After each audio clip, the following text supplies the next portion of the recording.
Bonjour, aujourd'hui une petite vidéo explicative pour les débutants qui veulent se lancer dans l'achat de concentrés.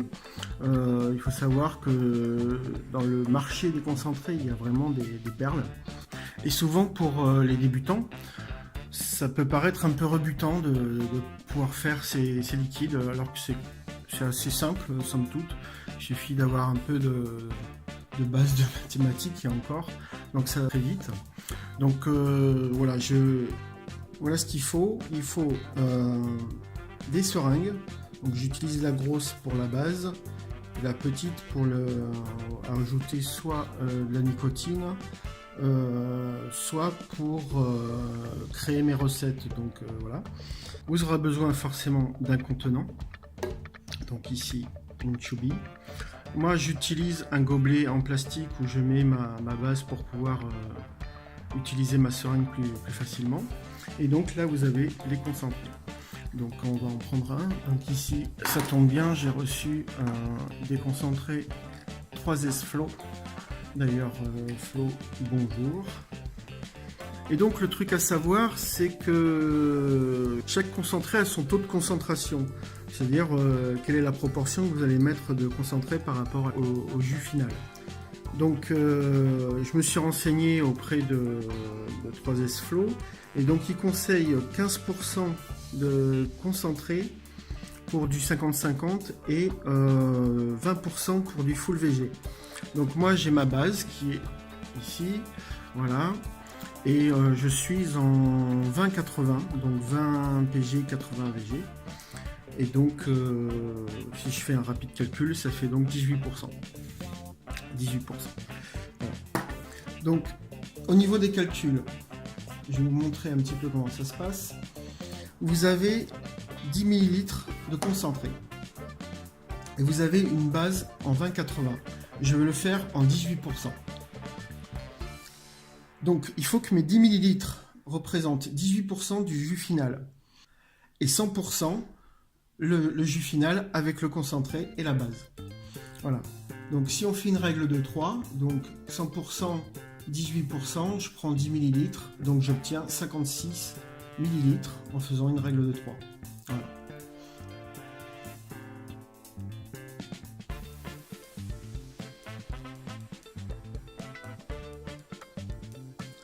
Bon, dans ce cas, ma base est déjà nicotinée en 3 mg par millilitre. Donc là, je ne vais pas m'amuser à la booster en nicotine. Mais bon, on peut très bien reprendre le calcul avec ce même exemple. Donc, si vous avez des boosters de nicotine en 20 mg par millilitre, le plus courant, donc vous avez donc 10 ml de concentré. Vous avez votre booster de nicotine. Et donc vous avez un jus final qui doit faire 100%.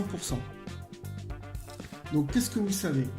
Vous savez qu'au final, vous voulez 3 mg par millilitre. Tout à l'heure, on a vu que le jus final, c'était 56%. Mais votre base, qui n'est pas nicotinée, va devoir cohabiter avec un booster qui est à 20 mg de nicotine par millilitre. Donc il faut le prendre en compte. Donc 56 ml, il y aura dedans 3 mg par millilitre. Donc 3 fois 56, il y aura en tout 168 mg de nicotine par millilitre. En sachant que mon booster est de 20 mg par millilitre, je divise les 168 par 20, donc les 20 mg, et j'obtiens donc 8,4 ml.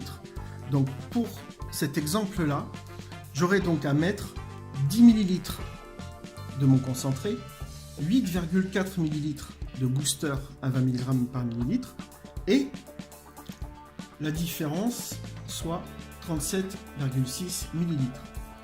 Donc on se rend bien compte que 37,6 ml plus les 10 ml de concentré plus les 8,4 ml de booster, ça fait bien donc 56 ml. Voilà, j'espère avoir été assez clair. On verra tout à l'heure les incidences que peuvent avoir justement les adjonctions de concentré et de booster. Voilà. Bon, comment ça se passe? Je prends mon concentré. Moi, je lui enlève ça. Attendez, excusez-moi. Et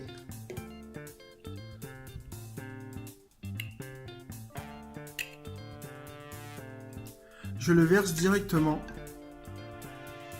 dans la fiole. Voilà. Ça, on n'en parle plus. Donc là, j'ai 10 ml, il me reste à mettre 46 ml de base. Donc je verse un peu de base là-dedans. Donc il me reste 46 ml à mettre. J'ai une seringue de 24 ml, donc je vais faire 2 fois 23 ml. Ok, c'est parti.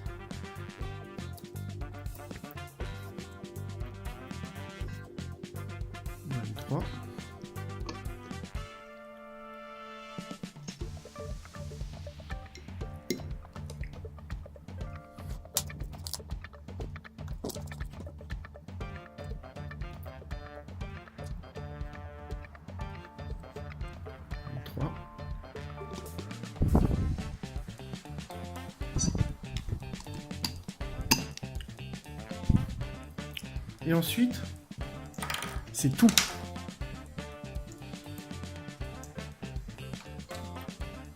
Il n'est plus qu'à fermer.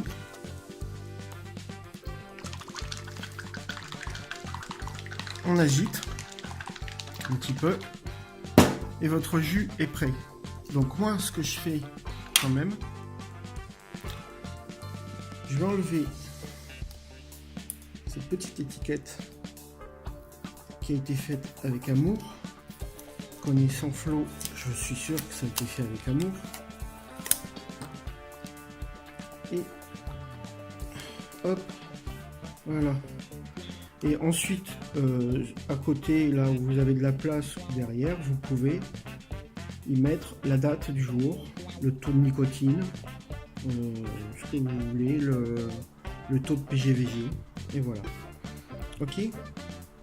Donc, je voudrais revenir sur un point, c'est-à-dire que pour ce mélange de base, vous avez utilisé une base 20 PG, 80 VG. Vous avez mis 46 ml de base. Donc, si on calcule vite fait, ça fait 9,2 ml de PG et 36,8 de VG. Voilà. Mais j'ai mis aussi mon concentré qui est principalement composé de PG, pardon, excusez-moi. Donc forcément, ça fausse les calculs. On n'est plus sur un liquide en 20-80.